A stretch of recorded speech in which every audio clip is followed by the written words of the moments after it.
Hello, everybody. Welcome back. Welcome to the Punk Rock and Politics and Punk Rock and Politics and Politics and Punk Rock podcast.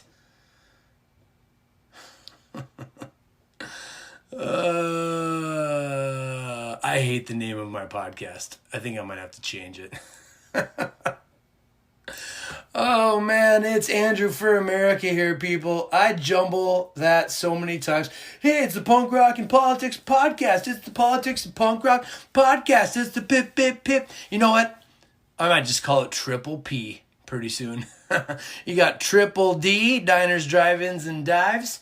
Pretty soon you guys are going to get Triple P, the Politics and Punk Rock podcast with yours truly, Andrew for America. Hello. Welcome back. Wow, lots going on in the world. Lots going on. You know, they're saying Joe Biden's got dementia and he's not going to make it. They're going to swear in Kamala Harris at some point soon. Woo! How many of us called that? It's also February, right now when I'm recording this, of 2021. And it's cold outside. Big Arctic cold blast pushing through the United States, central United States, all the way south down to Texas. A lot of people from warmer climates are experiencing a little bit more of what we Minnesotans experience every winter. And boy, is it hilarious to see how people that aren't ready for it deal with it. It's hilarious to me. It makes me smile. Excuse me, makes me smile. It's funny, you know? It's funny how things change and, you know, they somehow always stay the same. A lot of people talking about, you know, greener technologies not working so well, you know, when it gets too hot or too cold. Well, you know, that's what the free market's for, people. The free market's there to fix those problems for you, and I'm sure that there are entrepreneurs right now trying to tackle that problem. And that's the beauty of capitalism and the free market, people. Where there's a will, there's a way. Where there's incentive, there are investors. Where there is a mutually beneficial business transaction on the table that benefit both parties involved. That's bartering and trading and selling of goods and services. That is capitalism, people. And today's episode 12, is about capitalism. I have been waiting to do this podcast for quite some time now because one of the things that I believe needs to be taught and talked about more in this country is capitalism. And what is it? What is capitalism? I said in a previous podcast that capitalism is one of the biggest scapegoat words I've ever experienced or encountered in my entire life, and that is absolutely true. Capitalism is blamed on so much crap in this country. It makes me sick. It's disgusting. And it's just another example of Isaac Asimov and this cult of anti-intellectualism and how easy it is for media to assign meaning to words, that it's just a shortcut to thinking. It's a cop-out. It's an easy way out for you people to not dive deep into concepts so that you can fully understand them. So today I'm going to do the work for you. Today we're going to talk about capitalism, people. And we're also going to talk about crony capitalism. In a previous podcast, I mentioned that there is a big,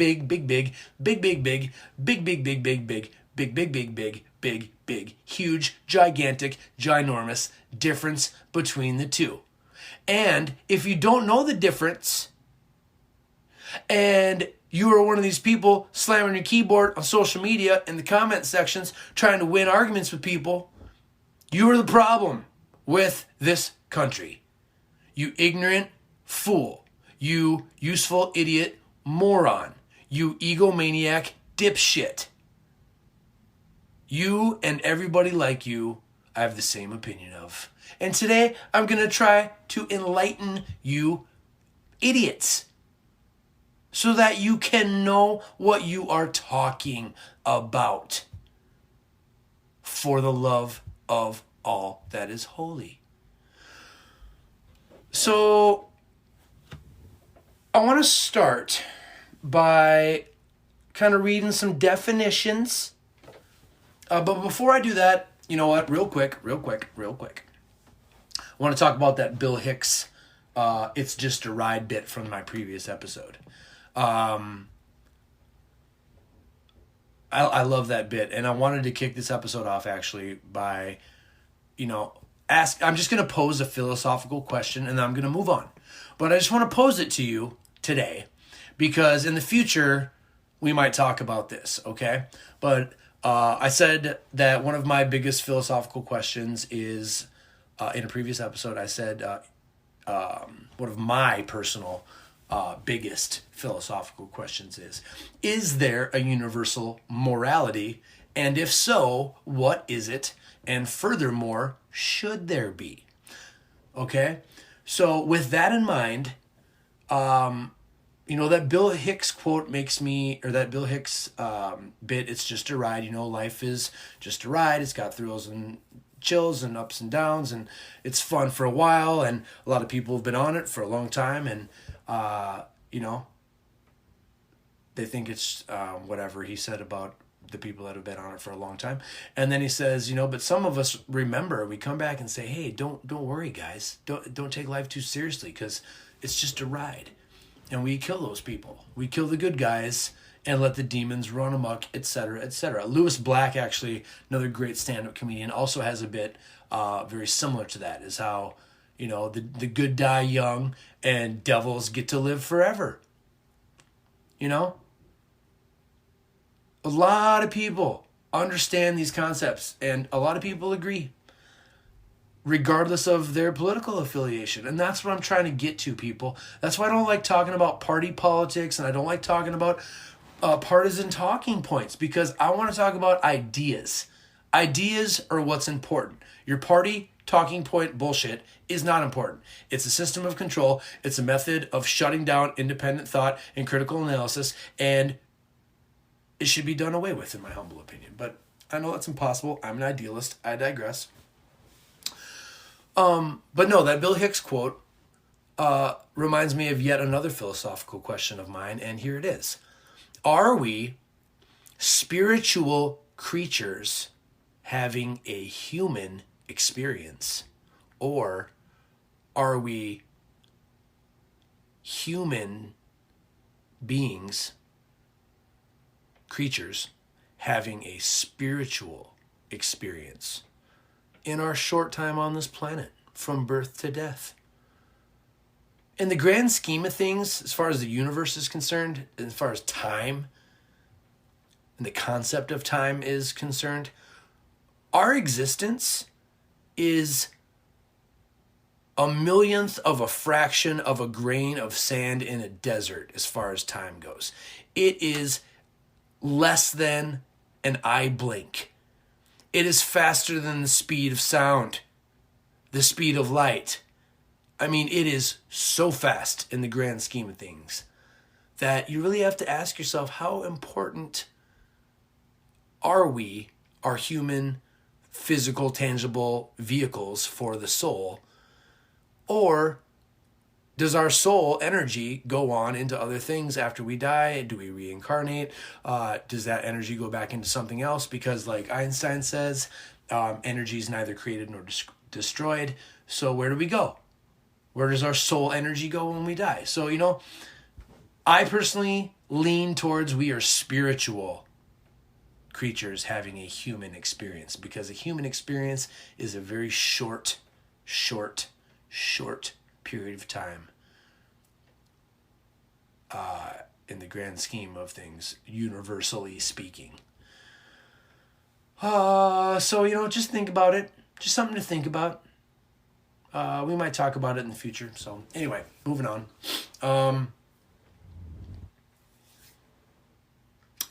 The free market and economics, free market capitalism, there's, I don't know how many of you are really deep. I'm not going to dive into economics in this episode, but I'll briefly touch on the difference between Keynesian and, the Austrian economists. And some people think that fiat currency and the labor theory of value are the way to go, which I personally think is a joke. And we have a whole bunch of examples, historically speaking, that show us why it's a joke. And yet people still hold on. And they still hang in there. And which makes me think, WTF, man?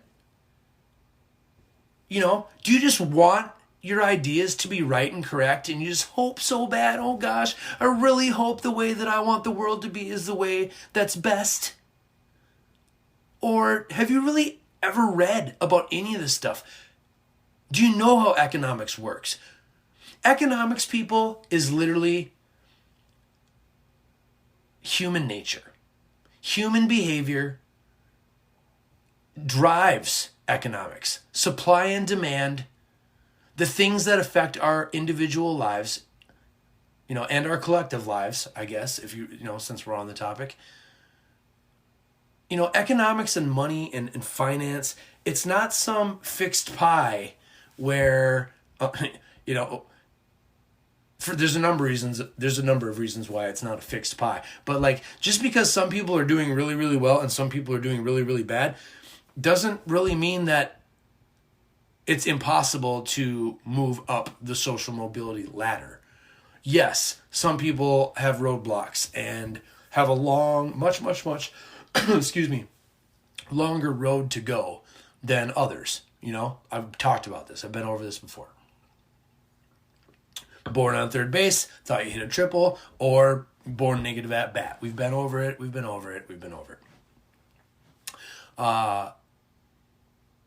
But, people really need to realize that economics is, it's a fluid, very changing, very susceptible to change concept because of the things that happen. And we're seeing that right now with COVID.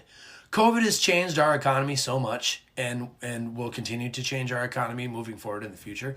It is a force, viruses, weather, market manipulation, buyouts, mergers, big corporate conglomerate mergers. All these things affect economics in the stock market. Anyone that has any knowledge about this stuff knows what I'm talking about. It's not so easy to just say, hey, you know what? I'm an idealist and I think that this is how our country should work. So now I'm going to force the economics to work in my favor by, promising goodies like we've been over before, or, let's have a huge welfare state. And, I talk about this stuff all the time. People talk about the Scandinavian countries and about Europe a lot, about how, the successes of socialism and, how that's made possible. And a lot of people would tell you that that's made possible by their outsourcing of the military. And a lot of people will tell you that the reason why the United States has such a big budget for defense is because we're kind of the world police. You've probably heard that phrase before. Oh, how come the United States think they can police the world? Well, because a lot of countries, through treaties and agreements, have asked us to be their defense. And we have willingly obliged. You got to get that through your head, people. If you don't understand why these gigantic welfare state, 50% of people's incomes are taxed, but they also will always have a place to live. They'll never be homeless on the street. They'll always have a place to find a meal. They'll get good vacation time from work. They'll get to go on holiday, or as we Americans call it, vacation. As much of a capitalist as I am versus how much of a socialist I am, I do believe in social. Before I say I believe in social programs, I believe in social programs to an extent, and they are only made possible, in my humble opinion, by willing participants funding it by their own free will, because they see something as beneficial for them. A lot of people agree, they develop a consensus, and so they all fund it. I saw a funny meme on Facebook one day. It said, I think all social programs should be GoFundMe accounts. And although it's hilarious and kind of funny, it's also kind of true. And that's kind of why it's funny. Because if we really had freedom of choice with how our tax dollars were spent, and there was actual oversight and, some type of monitoring system, I always kind of joke on my social media about, I want a P&L annually about where my taxes were spent. Where'd you spend my money at? What'd you spend it on? I'm supposed to just trust you, almighty, omnipotent government, that you're doing good things with my money. But we all know that that's not always true. So, true freedom,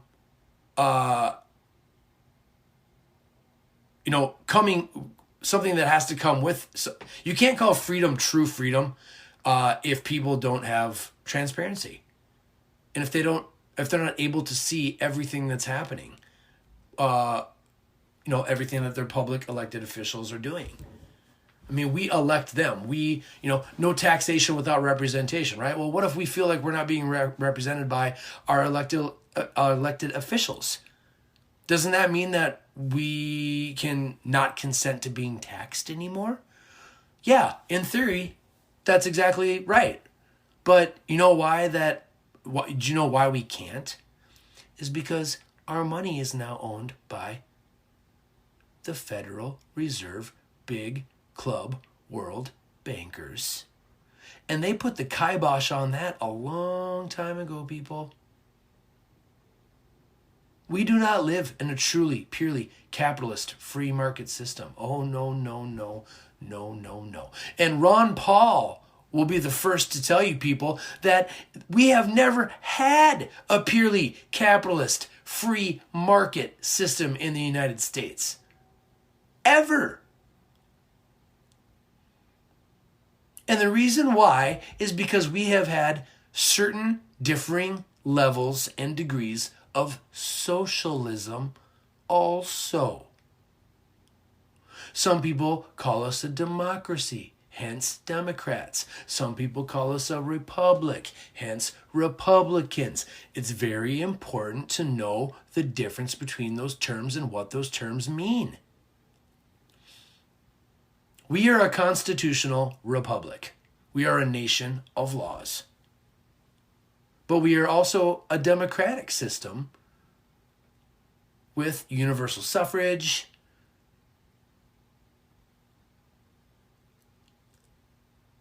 my friend Fonz and I were just talking today about, this idea that, the problems with a socialist system and the problems with a capitalist system can be traced back to the exact same roots, the exact same problem. And that problem is human beings are in government and running the show. And I've talked about this before. Humans are fallible, imperfect creatures. We are prone to making mistakes more often than not. And on paper, both systems are fantastic. Oh gosh, if pure capitalism or pure socialism would work if it was run and maintained and the government governed it in the proper way, right? You hear it all the time. Oh, that wasn't real socialism. Oh, we've never had true capitalism. And doesn't matter what side of the table you prefer. If you see yourself as more of a capitalist than a socialist or vice versa, whatever. You have to admit that there's a lot of truth to that. It doesn't matter what the system is. What matters is the people running the system and controlling that system. So let's talk about those people controlling the system. Doesn't matter if it's capitalist or socialist. Crony capitalism, people. And listen up. If you don't know what crony capitalism is, and you don't know what the difference between crony capitalism and pure actual capitalism, stay off your Facebook comment sections, you stupid morons. Okay? Until you get this stuff through your head. Here we go.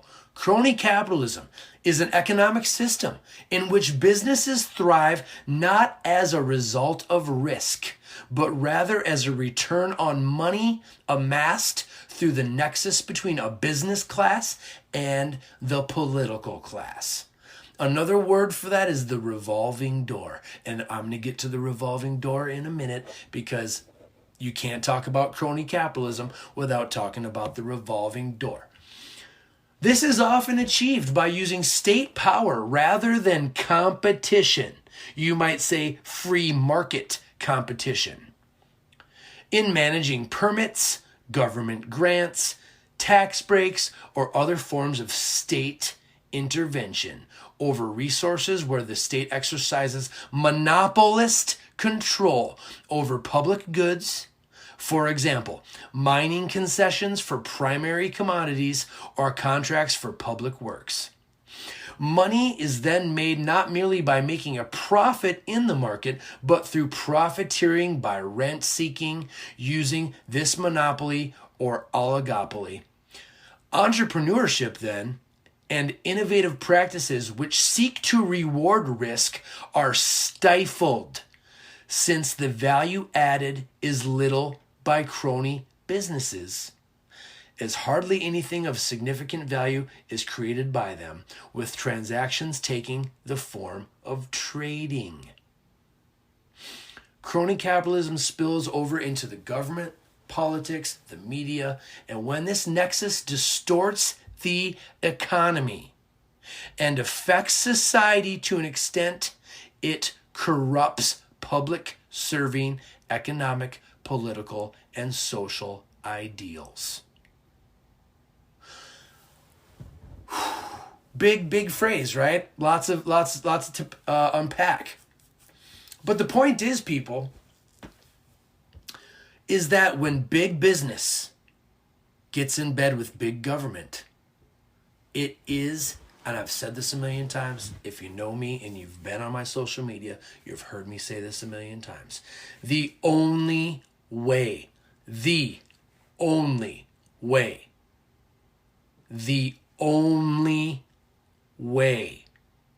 that monopolies can form in a purely free market capitalist system is if government intervenes and changes or takes control of certain aspects, leading to the quote-unquote planned, or a quote-unquote planned economy, which is literally the basis of socialism and communism. Socialism and communism seeks to plan the economy either partially or in its complete entirety. So we're talking about vastly different points of view here, people. And this is the reason why there's so much debate and disagreement and argument over these concepts. You know, a lot of people say, why did trickle-down economics not work? Like, I'm getting ready to talk to you guys about Milton Friedman. And Milton Friedman's another, Nobel Prize winning economist, smart guy, had a lot of great ideas, gets dismissed quite a bit because people are like, oh, trickle-down economics didn't work so well, did it? Reaganomics didn't work so well now, did it? Well, yeah, it would have worked. Do you know why it didn't work? Because of crony capitalism.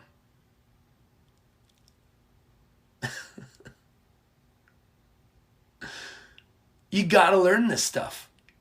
You got to know what these concepts and what these words mean. I'm going to move on. Let's talk about the revolving door. So you can't have crony capitalism without the revolving door. And here we go. here's a little blurb I'm going to read to you people about the revolving door and about regulatory capture after that. Here we go. In politics, the revolving door is a movement of personnel between roles as legislators and regulators on one hand, and members of the industries affected by the legislation and regulation on the other. So that's pretty much saying exactly what I just got done telling you. When big business gets in bed with big government, that is the only way monopolies can form. And the way that monopolies form is cronyism. Hey, buddy, you do this for me and I'll do this for you. And then while you're in public office, once you get out of office, I'm going to have a nice cushy job with some nice CEO pay waiting for you in the private sector. So we can just revolving door. As one guy goes in, another guy goes out. As another guy goes in, another guy goes out. And it's literally, it's the same concept as the two-party system. It exists to give you the idea that you have freedom of choice and that you have a say in how our government does business. And you don't. You have no choice. You have no choice. Your crony capitalist overlords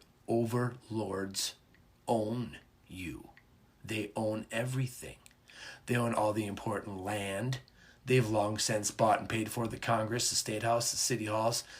They got the judges in their back pocket, and they own all the media companies, so they control all the news and information you get to hear. They got you by the balls. George Carlin. Remember that, people? It all connects. I will continue. About the revolving door. It has also been used to refer to a constant switching and ousting of political leaders from offices such as prime minister and, other political offices. In some cases, the roles are performed in sequence. But in certain circumstances, they may be performed at the same time. You know what that means? That means that you can be a legislator, a publicly elected official. You can have a constituency, but you can simultaneously be on a board of regulators whose job it is to regulate the industry.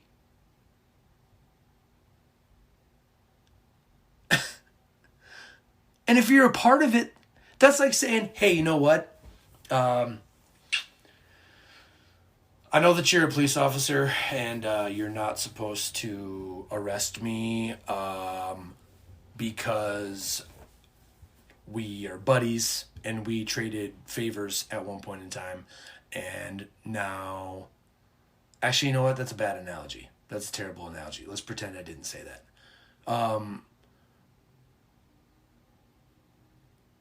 Pretty much what that means is how can you be the person in charge of monitoring the ethical, moral behavior of an industry while simultaneously reaping the benefits and making money off of the perversion and the misuse and the illegality of that industry? Do you see what I'm saying? Sorry about the terrible analogy. Sometimes I try to come up with analogies on the fly and I just fail miserably. Crash and burn. So anyway, that's what I was trying to say. Is like, how can you be a legislator and a regulator at the same time? But that's how it works. That's how the American government is. That's how you become a big club member. In some cases, the roles are performed in sequence, but in certain circumstances, they may be performed at the same time. Political analysts claim that an unhealthy relationship can develop between the private sector and government based on the granting of reciprocated privileges to the detriment of the nation and can lead to regulatory capture. If you don't know what regulatory capture is, here we go. In politics, regulatory capture, also known as client politics, is a corruption of authority that occurs when a political entity, policymaker, or regulatory agency is co-opted to serve the commercial, ideological, or political interests of a minor constituency, such as a particular geographic area, industry, profession, or ideological group. When regulatory capture occurs, a special interest is prioritized over the general interests of the public, leading to a net loss for society. Government agencies suffering regulatory capture are called captured agencies. The theory of client politics is related to that of rent seeking and political failure. Client politics occurs when most or all of the benefits of a program go to some single, reasonably small interest group, e.g., industry, profession, or locality. But most or all of the costs will be borne by a large number of people. For example, all taxpayers. What I'm trying to tell you people is that it doesn't matter if your system is free market capitalism. It doesn't matter if your system is socialism and communism. The common thread running through both is fallible humanity. Imperfect beings constantly making mistakes and making decisions with their own best interests in mind and not the best interests of the whole. They're clearly not exercising their reason. They are exercising their intelligence and their ability to manipulate, coerce, lie, cheat, fabricate, fix, rig, etc., etc., etc. All things within our economy.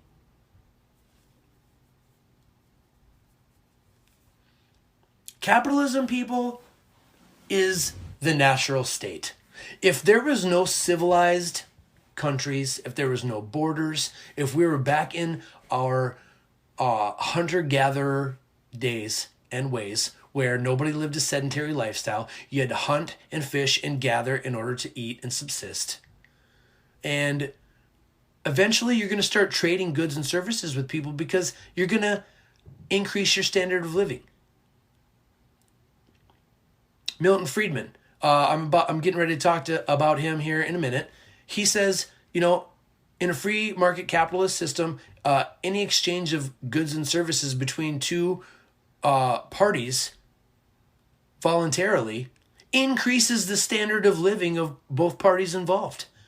How can you lose if I say, hey, you know what? I need some water and you got some bread. Tell you what, I got a bunch of water, you got a bunch of bread. How about I trade some of my water to you for some of your bread? And now we both have water and bread. Seems pretty logical and normal, right? If all the money and all the banks and all the markets and all of civilization as we know it went away, that would be what would happen. We would return to the natural state. And that's what capitalism is, people. All capitalism is individuals pursuing their own separate interests. Some people call that greed. I think that's a joke. What is greed? We're going to talk about what greed is in a minute. I'll play a nice little Milton Friedman quote. He summarizes it better than I ever could. But the reason why trickle-down economics didn't work, people, and the reason why a gigantic tax-funded, money stolen by force welfare state that probably is nowhere near as effective as its professed goals claim to be. Both of those systems fail, people, because human beings who lack morals and ethics and find themselves in a corrupting position of absolute power get together and have meetings and talk about how to make themselves richer and make the people poorer. Happens in capitalism, happens in socialism, happens in any system, doesn't matter. That's just the way it is. It's human nature. There's always going to be somebody that wants more. And there's always going to be somebody who's going to be willing to kill you to get more. Period. You're not going to social justice warrior legislate that fact of humanity out of existence. I'm sorry. If you really believe that's possible, you are a deluded, psycho, weird, nutjob individual as far as I'm concerned. How can you believe that's possible? How? It's absolutely baffling to me. It's absolutely baffling to me. I'm going to take a break. I'll be right back. All right, really quick, I want to throw in a word from the sponsor of this podcast, Anchor. If you haven't heard about Anchor, it's the easiest way to make a podcast, and here's why. First of all, it's free. No money down. So you can be as creative as you want. It's amazing. There's creation tools that allow you to record and edit your podcast right from your phone or computer. Anchor will distribute your podcast even for you, so it can be heard on Spotify, Apple Podcasts, and many, many more platforms. You can make money from your podcast with no minimum listenership. It's everything you need to make a podcast in one place. I love it. It is very, very easy. If you don't have to be crazy tech savvy in order to use the app. It's awesome. So download the free Anchor app or go to anchor.fm to get started. Again, download the free Anchor app or go to anchor.fm to get started. All right, welcome back. So everything I've been talking about so far, it kind of reminds me of that Ayn Rand quote out of Atlas Shrugged that I read to you guys. I think it was last episode, maybe the one before. But I'm going to read it one more time just because, she's talking about exactly what I'm talking about. She's talking about the difference between capitalism and crony capitalism. Here we go. When you see that in order to produce, you need to obtain permission from men who produce nothing. When you see that money is flowing to those who deal not in goods, but in favors. When you see that men get rich more easily by graft and pull than by work, and your laws no longer protect you against them, but protect them against you, you may know that your society is doomed. You got to learn this stuff, people. You got to know the difference between capitalism and crony capitalism. You got to know why societies and systems fail. It's just like, think about your job from a purely efficiency standpoint, right? Just think about your day to day. You walk through, you wake up in the morning, you go to work, you go through your day, and at some point throughout the course of your day, something with your system and your infrastructure probably makes you think, this could be done so much better. Like if they only got rid of this, or if they only added that, this would save us time, which would save us money in the long term. Little bits of time and money saved add up, and over time, we're benefiting the company, right? Well, it's kind of the same way with government and with whatever system of control or system of government that your country operates on. There's going to be people that, buy in to the system, believe in it, agree with its methods. And there's going to be people that aren't. And there's going to be people that are going to work against the best interests of the whole, work against the best interests of how the system is supposed to properly function. So it'll never be perfect. There will always be room for improvement, just like with everything and anything else. So you got to get it out of your head, people, that, maybe one day we'll have pure capitalism. Maybe one day we'll have pure socialism. We'll have true, real capitalism or socialism. And then everything will be just great. No. You know why? Because there's a common variable, people. And that common variable is fallible, stupid, idiot human beings are running the show.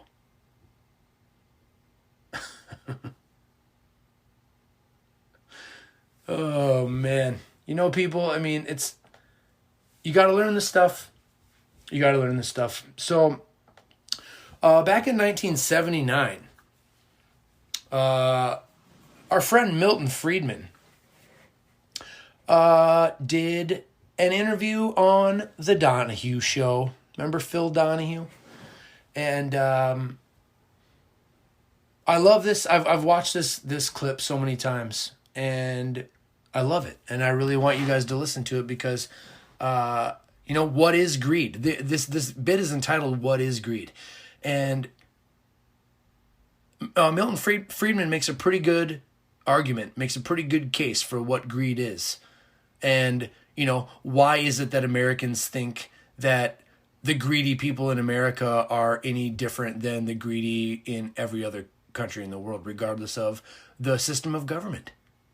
And here he says, do you think China doesn't run on greed? Do you think Russia doesn't run on greed? And then he asks the question, what is greed? And he's like, it's never you that's greedy. It's always the next guy, right?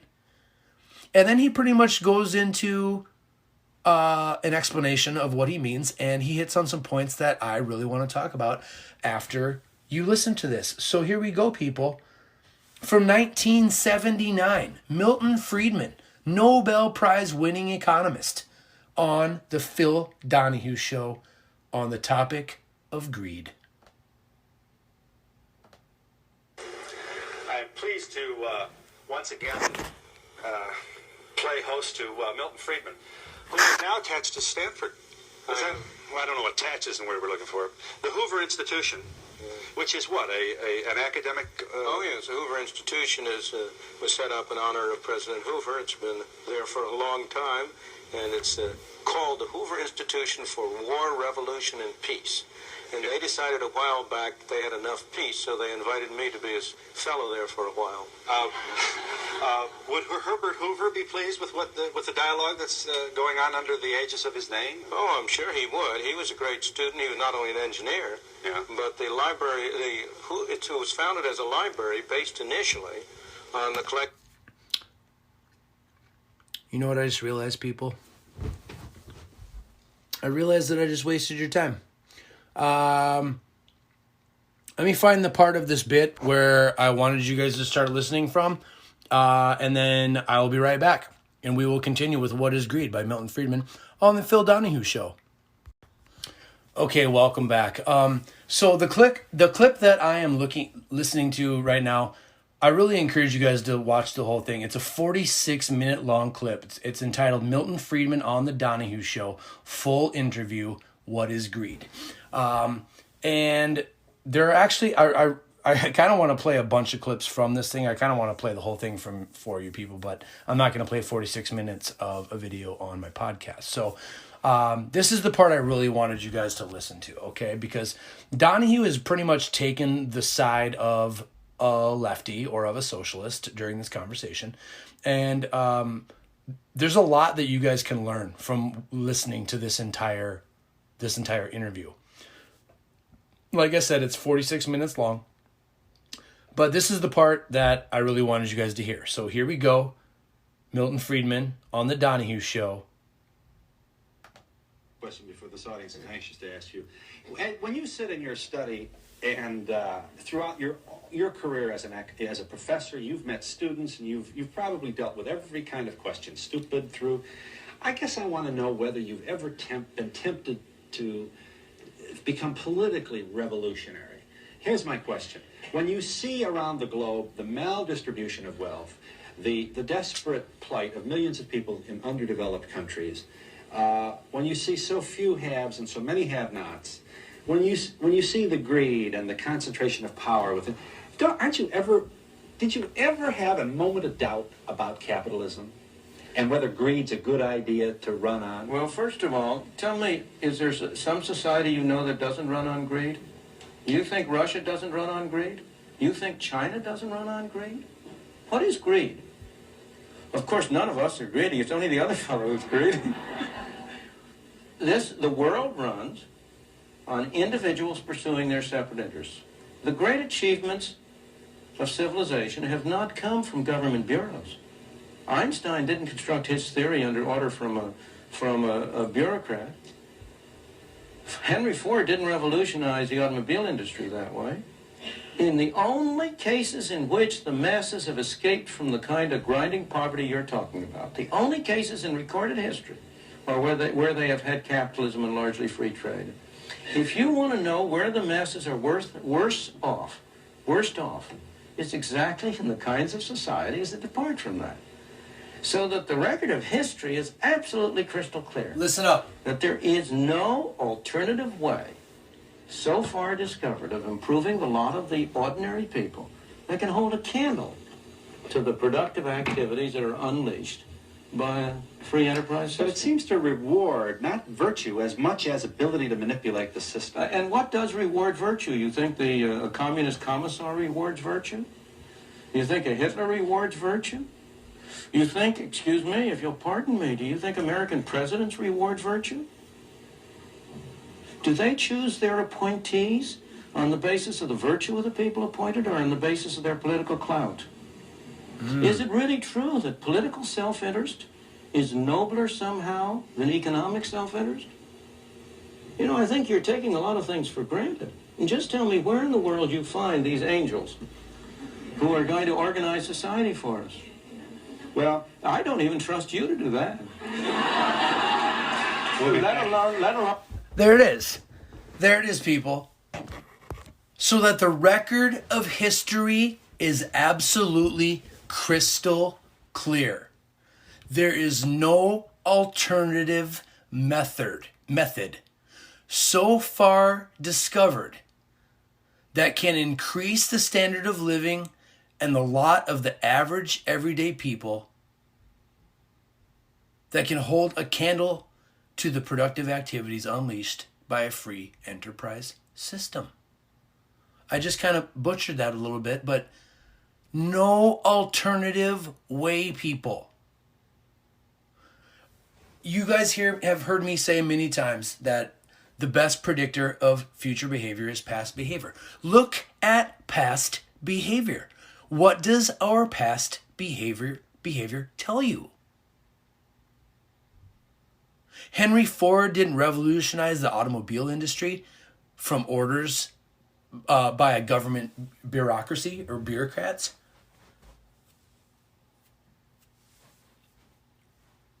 People, earlier in this interview, Milton Friedman says, for many, many years before, the Federal Reserve came in and before there was all this regulation, it was the Wild West. Yes, obviously, some controls can be put in place for safety and for externalities. I get it. There are going to be, just like everything else, there are going to be people that are going to use processes and outlooks and worldviews in nefarious ways. There are evil people amongst us, people. You're not going to, your good intentions are not going to eliminate them from the world and from society. I'm sorry. Milton Friedman's asking you, people, where are you going to find these angels who are going to organize society for us? And that makes me think about, you ever seen the movie Enemy of the State, where they're talking about the big surveillance state and the NSA monitoring everyone, blah, blah, blah. Well, Will Smith's wife I forget her real name. I forget her name. But anyway, there's this line where she's like talking to him about the surveillance state and the NSA. And she's like, who's going to monitor the monitors of the monitors? Everybody is human, susceptible to corruption. There is no perfect way to do anything, people.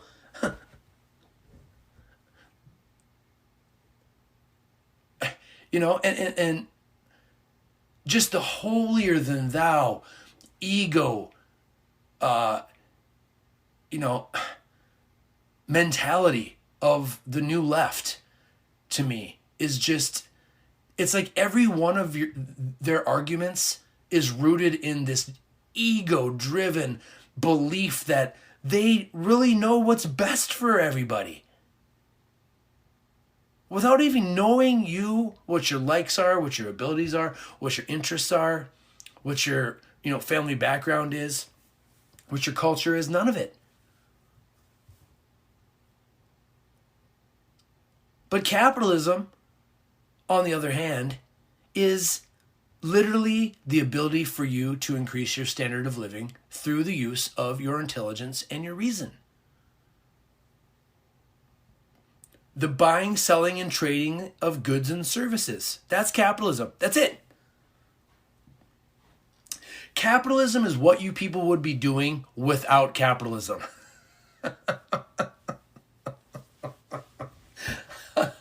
I love, that's my favorite. That's the thesis of this episode, people. Capitalism is what you people would end up doing if you didn't have capitalism. Fact. Fact. The natural base state, level 1,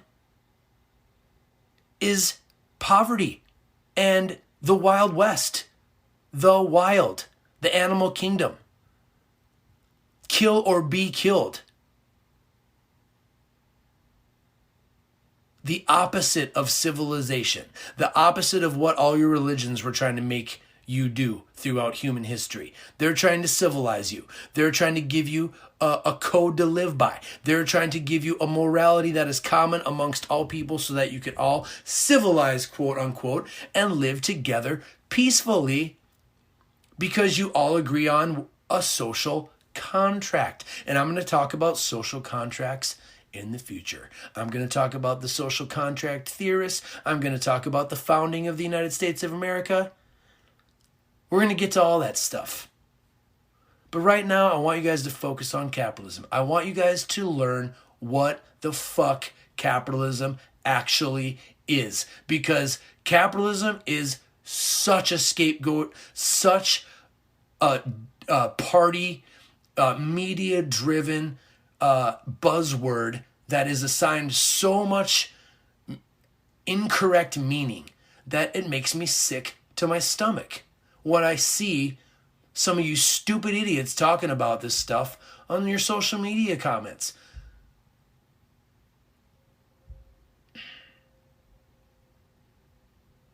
You gotta know the difference between capitalism and socialism. You gotta know the difference between crony capitalism and capitalism. You gotta know about the revolving door, what that means. Do your research on that. I mean, you will find file cabinets full of information about people who used to work for a big company and then got into government and were the regulators. They were on the committees that were supposed to regulate industries. And then when they got out of public life and out of public office, they went back to these cushy jobs that these lobbyists gave them all this money for. And now they work for the company that they just got done regulating.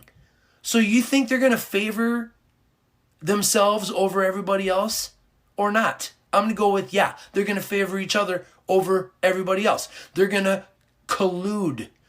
They're going to conspire to fix markets and to eliminate market competition so that they are the only people providing a good or service, meaning that they are the gatekeepers. Total control, absolute power. And like Lord Acton said, it corrupts absolutely. I personally do not believe that any human being that has ever walked on this planet has the necessary skill set to lead populations of thousands, millions, and multi-millions of people. I saw a meme on Facebook one time that said, anybody that believes that they know what's best for 350 million people, that should raise some red flags.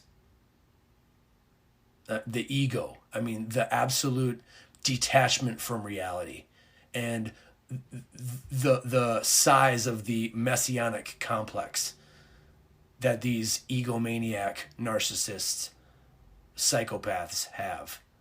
You almost have to be a narcissist psychopath to even be these people. To even, like, the people that I can't remember who said it, but I read somewhere that, power is going to be sought after by people who do not have any remorse or care for what they do to others in order to achieve their ambitious goals. And when the people get to a level of power and wealth to the point where they can literally make phone calls and eliminate entire portions of an economy, of a nation's economy. I mean, the level of power we're talking about is godlike. And these people think that they are gods. And they think that they not only should be in charge, not only do they know what's best, but they should be in charge. And they do know what's best. And they believe it with all their hearts. I can't remember who said it, but, those who torment us because of what they believe is like their best intentions do so with the approval of their own conscience. And so that they will torment you and be tyrannical in some of the worst possible ways.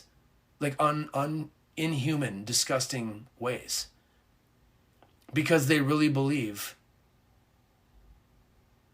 that they should be making those decisions, that they're the ones that have been endowed with power of attorney from whatever God they pray to, and that they're acting in their, whatever, God's, ways, according to the plan, whatever their plan is. Are they God-fearing people, God worshippers? Are they Satan-fearing people, Satan worshippers? I don't even know if it's called Satan-fearing. I don't know. But you get my point. It's important, people. It's important to know what all of these terms mean and how it all works so that you can decide for yourself. Should I believe in my government? What is government? Government's just a group of people. Milton Friedman says, corporations don't have responsibilities. People have responsibilities. Government doesn't have responsibilities. People have responsibilities. Just because we give some big name to a group of people doesn't mean that it's still not people running the show, pulling the strings, making the decisions. No system will ever be perfect. So if you're going to do a cost-benefit analysis between different systems of government and different types of economies, that's a good place to start. How much personal freedom is there for the individual, regardless of their social class or level of income? And what level of goodies is the state going to provide, so that you can get your basic needs met? Some people think socialism is the way. Big welfare state, they'll give you a bunch of retirement, they'll give you a vacation, they'll give you holidays, And if they can afford it and they choose to do that, I'm all for it. I'm all for it. I got no problem with business owners and entrepreneurs who want to create their own social safety net for their employees. I got no problem with that. In fact, more businesses should do that. That way, these idiot knuckleheads can learn that, if you want to believe in trickle-down economics, that's what you got to do, people. Trickle-down economics would have worked had these companies and the people running these companies and the people monitoring and regulating in government, if they weren't colluding and conspiring against you, that system probably would have worked. And you can say the same thing about socialism. If this guy wasn't corrupt, and if this guy didn't take too much power, and if this guy didn't take this portion of, the economy away from, or the goods and services rather away, once you give control of an entire country's resources and, means of production to a select small few, it's only a matter of time before they just take and take and take away from the people. Come on. Look at history. I'm not making this stuff up. You can look at history. And there's example after example after example after example. Some of you know what I'm talking about when I say, there's been like 70 plus attempts at socialism and communism in various countries around the world throughout history, and all of them have failed.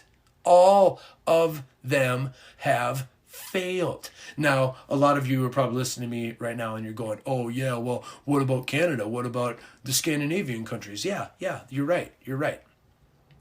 Those countries have gigantic welfare states. And maybe what the government provides is great to them. Maybe some people like it, maybe some people don't. But they're paying 40, 50% taxes, allegedly, in order to get those goodies. And they've outsourced their defense to the United States. So it's not a purely capitalist or socialist system. It's kind of this marriage between the two. And a lot of countries around the world are kind of going that route. So it is only rational and logical to think that eventually, if all of the countries around the world are running the show and running their economies in a similar way, it's only a matter of time before the people running these companies decide to get together and maybe have some annual meetings and discuss their plan for the world. You guys didn't see that coming, did you? I went on this whole big tirade about capitalism and crony capitalism, and where did I take it? I took it back to the logical end of the thought process. Eventually, people, a small group of wealthy, powerful individuals are going to meet and conspire to take over and take full control over the entire world. You have owners. They own you.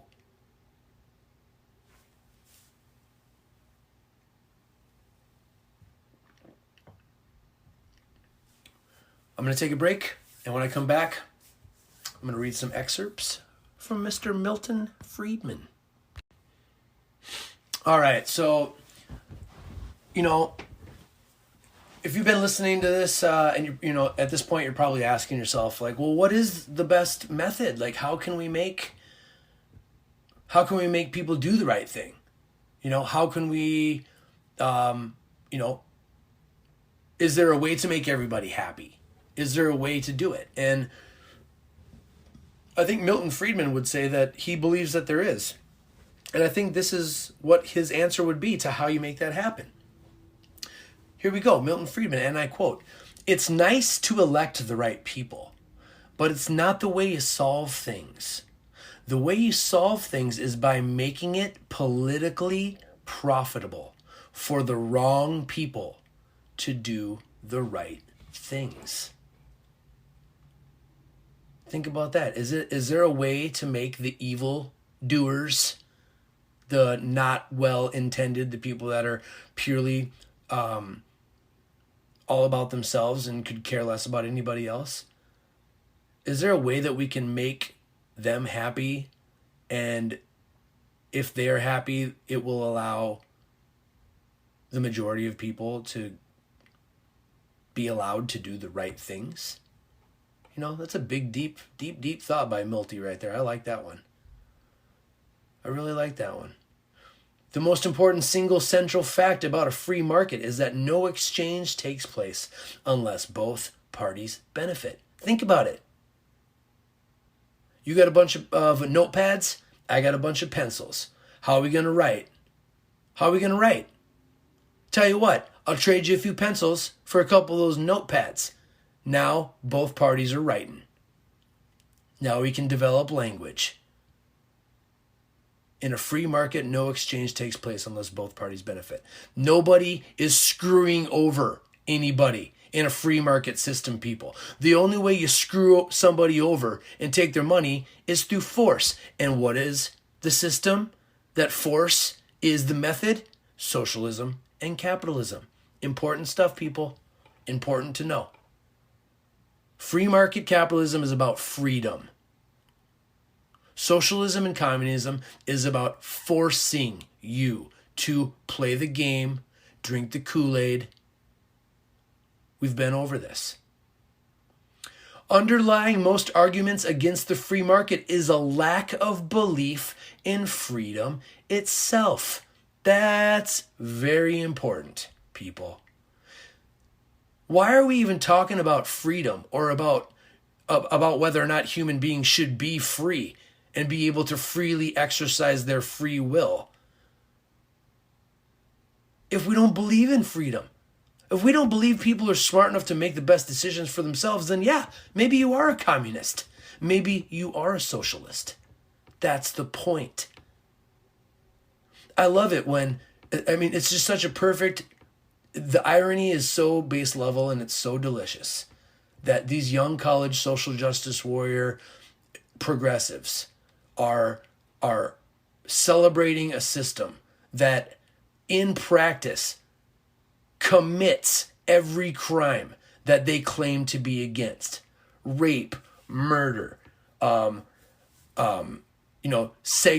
discrimination against different racial groups, discrimination against gays and lesbians, discrimination against women,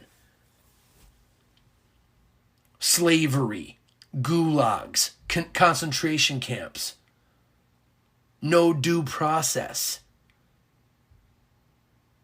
Civil asset forfeiture is like the lay of the land, the way it is. The government comes into your house and they see some things they want, they're just going to take it. Who cares? They're not going to go to jail. There ain't going to be no court case. It's just hilarious. It's hilarious, the disconnect from reality and how effective the media propaganda has been over the course of the past 20 years. I just stand in awe at the successes. Remember KGB guy told you guys? Like, I could never believe how effective and how much of a great success. And not in the Russian Soviets' wildest dreams would they ever have thought that Americans doing it to Americans, injecting slowly over time, little pieces, little bits, little parts, little socialism here, little communism there. And now it's in there. Now it's indoctrinated, 15 to 30 years of re-education to get it out, people. The free market will solve your problems for you, people. It will. Are bad things going to happen? Yeah. Are there going to be greedy assholes? Yeah. Is it worse than socialism and communism? No. I think it was Winston Churchill, capitalism is the worst form of government that there has ever been, except for when compared to all others that have been tried. It's literally like comparing, a rusted, beat up Chevy Nova to a Bentley or a Rolls Royce. It's ridiculous. The differences are so vast and so obvious. But still, I see you college students running around with Che Guevara shirts on. It just makes me, it's the most ridiculous. You're walking proof of the successes of media manipulation, and propaganda, and brainwashing, and mind control. I see it every day. Every single day. Oh boy. Okay, here we go. Some more Milton Friedman. Government has 3 primary functions. This is I love this part. This is literally his case for small government. The smaller the government, the better. Government has 3 primary functions, people. This is all government should do, in Milton Friedman's opinion and, coincidentally, in my opinion. First, it should provide for military defense of the nation. Duh. If we can't defend ourselves, what are we doing? How are we even a nation, right? Okay? 2, it should enforce contracts between individuals. That's the law. The law is there as the precedent of past events where there were disputes between contracts and disputes between individuals. Somebody's got to mediate that. That's the government's job. So that's the basis of the judicial system. Okay? And 3, it should protect citizens from crimes against themselves or their property. That's property rights, people. That's your ability to purchase and own a section of land in the world and do whatever the fuck you want with it. That's freedom and that's property rights. Okay? Milton Friedman goes on, when government, in pursuit of good intentions, tries to rearrange the economy, legislate morality, or help special interests, the costs come in inefficiency, lack of motivation, and loss of freedom. Government should be a referee and not an active player. Write that down. Read it as many times as you have to until it sinks in.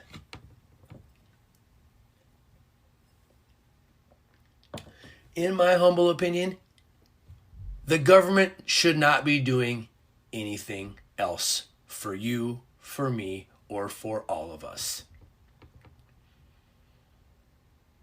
The referee isn't a player.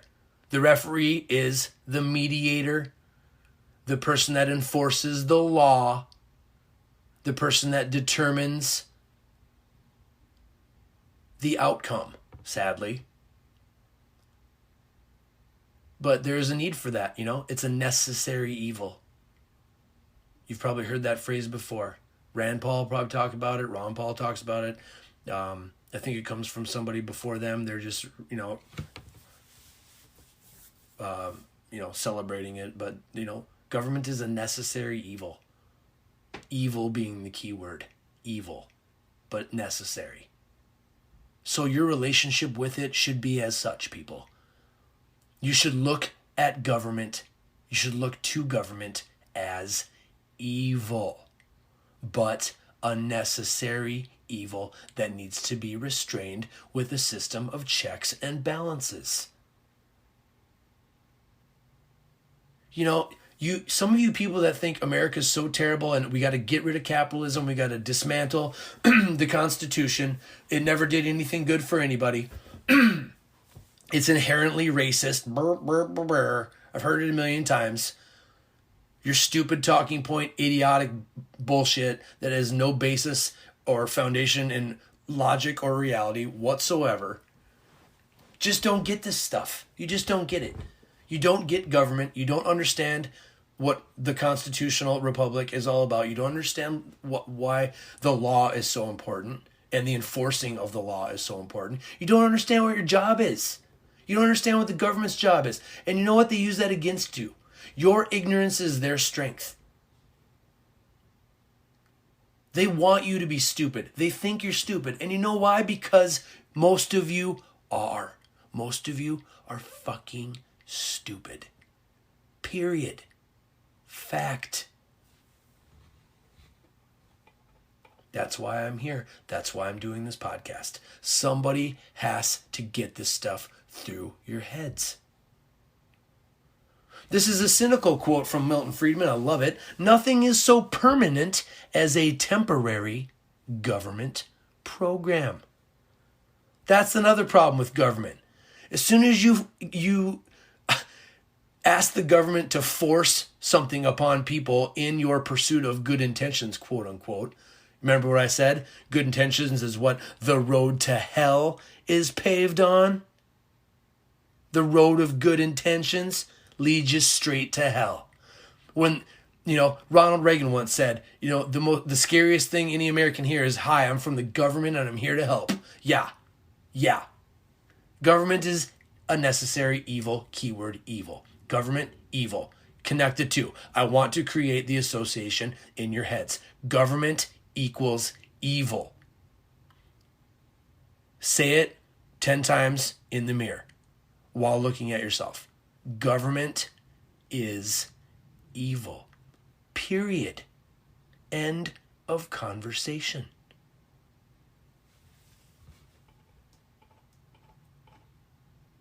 The government solution to a problem is usually as bad or worse than the problem. We're seeing that right now with COVID. You think the lockdowns, are healthy? You think social creatures being forced to not be social is healthy? Is that prolonging their lives? Is their life expectancy increasing? A virus with a 98% survival rate. I mean, I know it's bad. I know I have friends who are very healthy and very young who got a job got done on them by COVID. I know that COVID's bad. And I know that it affects everybody's body chemistry differently. There's no universal way of, tackling it because the way it affects people is different. It's crazy. That's the way viruses work. So whether it's, a naturally occurring virus or if it was a man-made one, it doesn't matter. It still operates the same way. So you have to treat it in the same way. But don't tell me that the government's solution to the COVID crisis was positive and with your best interest in mind. Oh, that was a power grab. That's what government does. Government's evil. They're going to seize on opportunities.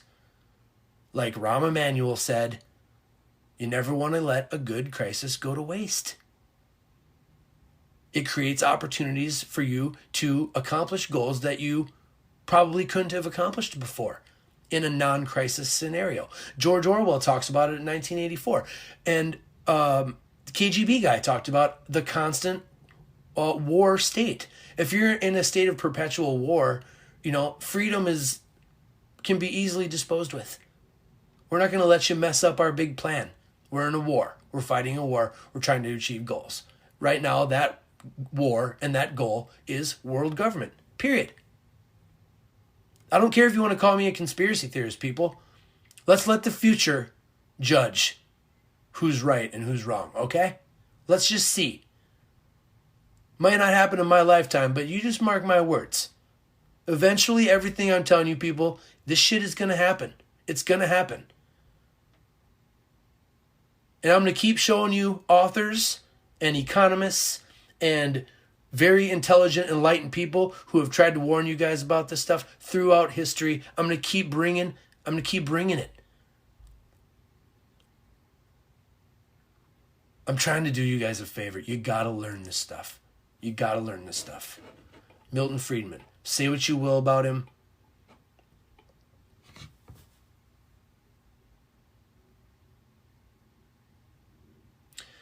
Oh, I know, it's a lot. It's a lot to take in. It's crazy. It's crazy how media can, literally change the meaning of words just right under your nose. And just the constant, repetitive brainwashing, pumping these themes into your brain through your screens, through your TV, through your phone, through your computer. It's the most effective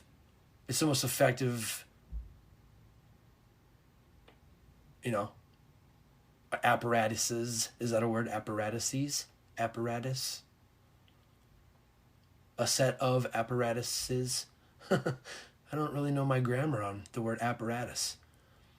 But it has got to be one of the most effective entities in, of achieving its goals that I've ever experienced or witnessed in my life.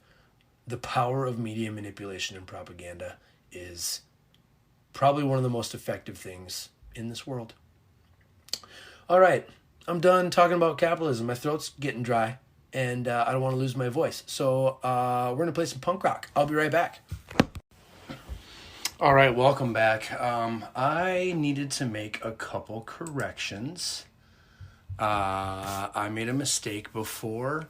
Earlier in this podcast, I said that what system uses force, and I think I said socialism and capitalism. I meant socialism and communism. So if anybody caught my word slip back there, yeah, I meant communism, not capitalism. Capitalism is not force. Capitalism is freedom. We've been over that. So, and then that road to hell is paved with good intentions. That's actually Milton Friedman. So earlier I said, I've been saying this for a long time, and I think in an earlier podcast I said I couldn't remember who the quote was by. Guess what? Lo and behold, it's Milton Friedman. Smart guy. So one more quote by Milton Friedman, and then I am going to move on, and then we're going to get to some punk rock music. So here, this is the last quote I'm going to read by Milton Friedman, and this is my favorite quote by Milton Friedman. And what he's saying in this quote is that, the great virtue of a free market system is that it does not care what color people are. A free market is not racist to people. The free market is what the poorest of the poor utilize in order to increase their standard of living in this world, period. That's it. So it does not care what color people are. It does not care what their religion is. It only cares whether they can produce something that you want to buy. It is the most effective system we have ever discovered to enable people who hate one another to deal with one another and help one another. That's the beauty of free market capitalism, people, is that even if your neighbor hates your guts because you're a different race or you worship a different god, it doesn't matter. The free market still creates an environment where if both of you wanted to enter into a barter, a trade, or a selling of goods and services, both of the parties would benefit, both you and your enemy. And that goes back to what I was saying earlier about how, you make it politically profitable for the people that want to do bad things to do the right thing, to do the best, good, just thing. Don't let your media give capitalism such a bad rap to you that you're just like, that's capitalism for you. You know what? No, it's not, people. No, it's not. Capitalism is your friend. And anybody who's trying to tell you that capitalism isn't your friend is probably carrying with them some ulterior motives. They think they know what's best for you better than you know what's best for yourself. I rest my case. Okay, so let's move on. A couple more corrections, things I forgot earlier, and then we'll move on to some punk rock. Earlier, I mentioned something about the difference between Keynesian and Austrian economics, and I'll just give you a brief synopsis real quick. So Keynesian economics are various macroeconomic theories about how economic output is strongly influenced by aggregate demand. In the Keynesian view, aggregate demand does not necessarily equal the productive capacity of the economy. So what he's saying is that if you can, if government can interject into the market and effect demand,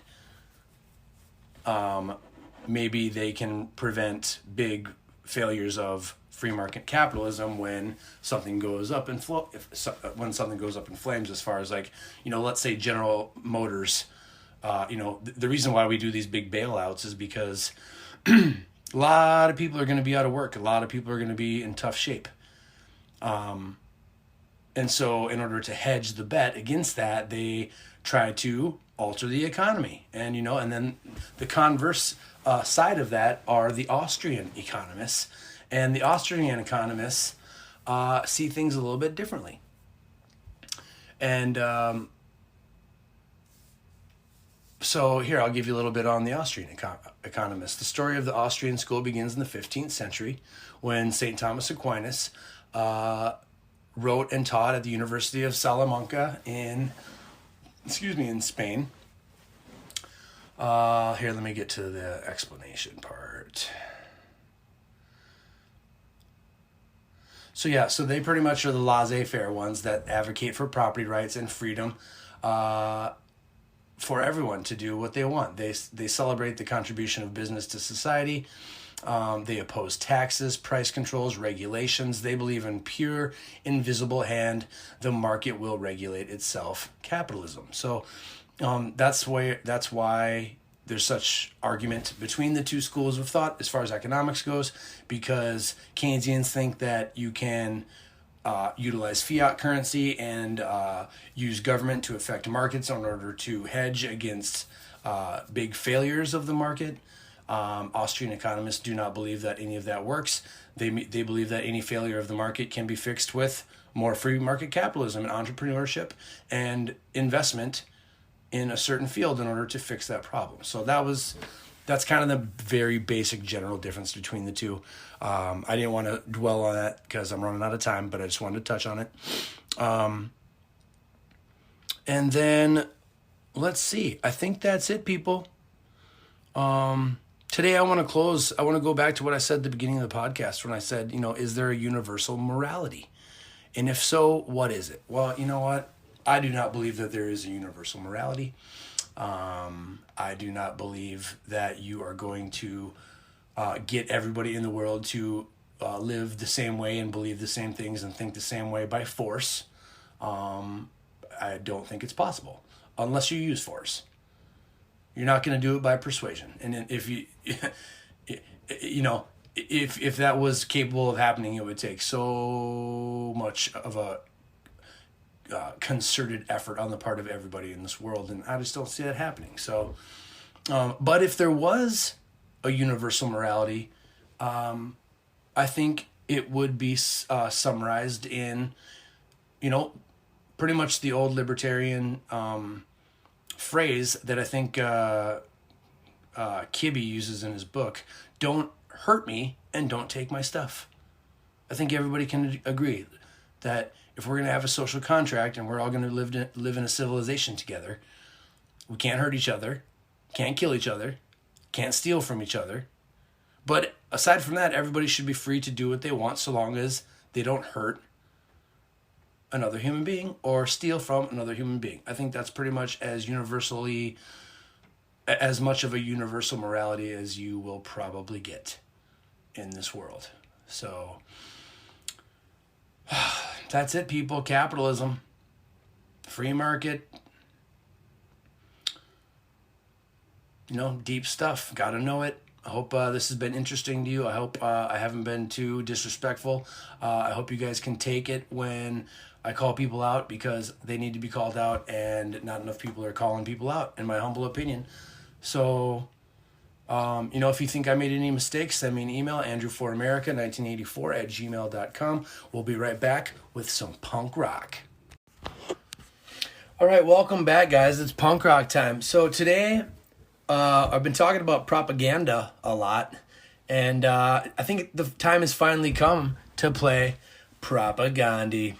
And I don't know if you guys follow the Fat Records page, but it seems like Propagandhi and Fat Mike from NoFX and Fat Records have some political disagreements that got involved in, Fat Mike wanting Propagandhi on a compilation. I don't know. I forget. Ah, man.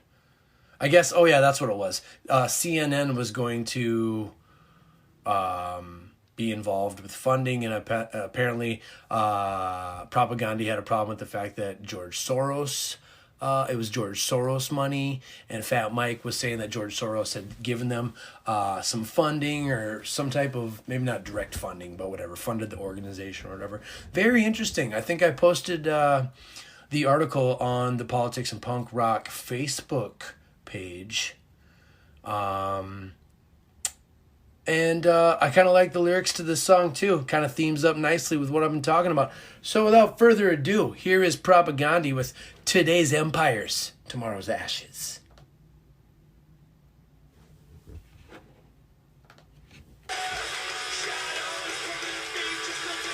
Hold on.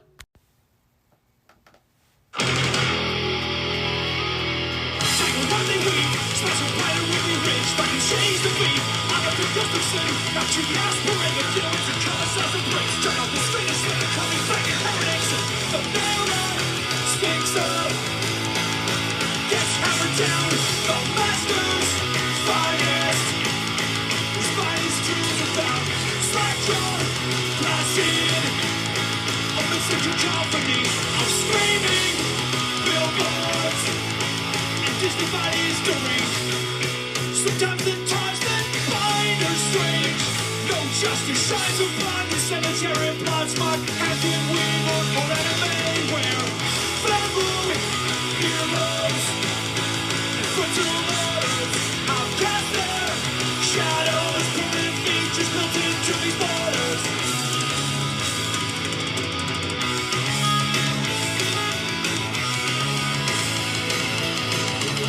Where the color won't be the customary gap we find in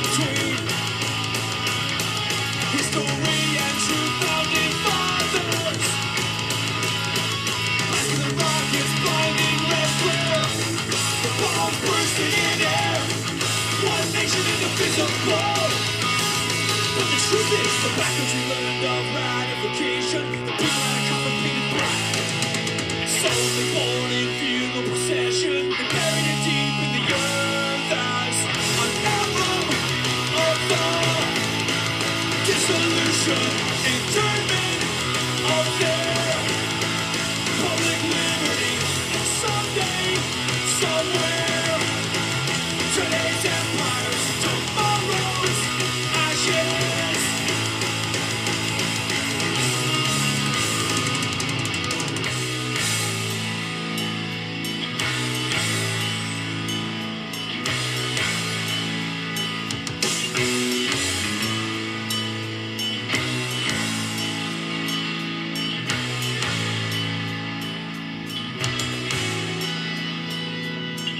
There it is, people. Today's empires, tomorrow's ashes. Propagandhi. I'll post the lyrics on the blog section of the website, politics and punkrockpodcast.com. But real quick, I wanted to read some of these lyrics to you before we go today. I kind of dig them. Kinda dig 'em.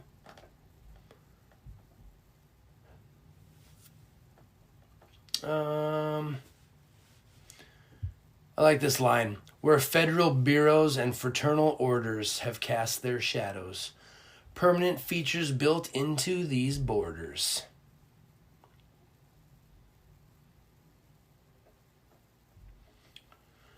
But the truth is, the back country learned of ratification. The people had a coffin painted black, and solemnly borne in funeral procession, they buried it deep in the earth, an emblem of their disillusion, internment of their public liberty, and someday, somewhere, today's empires, tomorrow's ashes. Pretty revolutionary, these guys. This record was actually produced by Ryan Green, famed punk rock producer. He actually did my band Nonprofit's Catalyst EP. He's recorded everybody, Strung Out, I mean, you name it. Uncommon Men from Mars from France. Those guys sang on one of our songs. Those guys are awesome punk rock band. I'll probably play some of their music in the future. But if you know who Ryan Green is, you have heard some of his pretty amazing work with punk rock music, and yeah, pretty badass. I like this line too. The nail that sticks up gets hammered down. The master's finest tools are found. Slack-jawed and placid amidst the cacophony of screaming billboards and Disney-fied history. Disney-fied history, boy. You guys get it, Propagandhi. You guys get it. This has been episode 12 of the Politics and Punk Rock Podcast. I am Andrew for America. Thank you for listening. Join the group on Facebook, private group. Send a request, Andrew for America, comedy and commentary. Check me out. I got an Instagram page up, posting my sweetest memes now. Andrew for America on Instagram. Andrew for America on Twitter. I don't know. I was thinking about like Patreon and Twitch lately. I don't know if this is really. I'm ready for that level yet. I don't know if I'm ready for that level yet, but I'm really enjoying doing this. I hope you guys are liking this content, my commentary.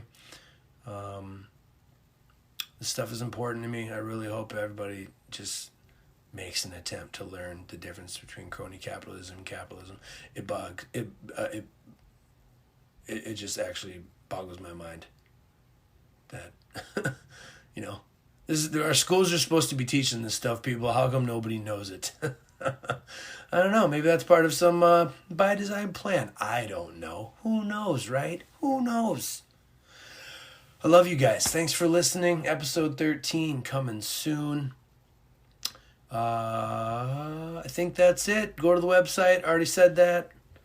Oh, send me an email, andrewforamerica1984@gmail.com. Go check out Propagandhi. Go check out Milton Friedman. Seriously, go check out Milton Friedman, Donahue, all 40 whatever minutes of it. It's amazing. Amazing. All right, you guys, take care. Be good. Be good to each other. Be good to yourselves. Cut each other a break. Don't get too upset. Deep breaths. We're all going to get through this. We're all going to get through this. We're all going to learn, and we're all going to grow as individuals. And we're all going to be better people for it. I love you guys. We'll see you next time.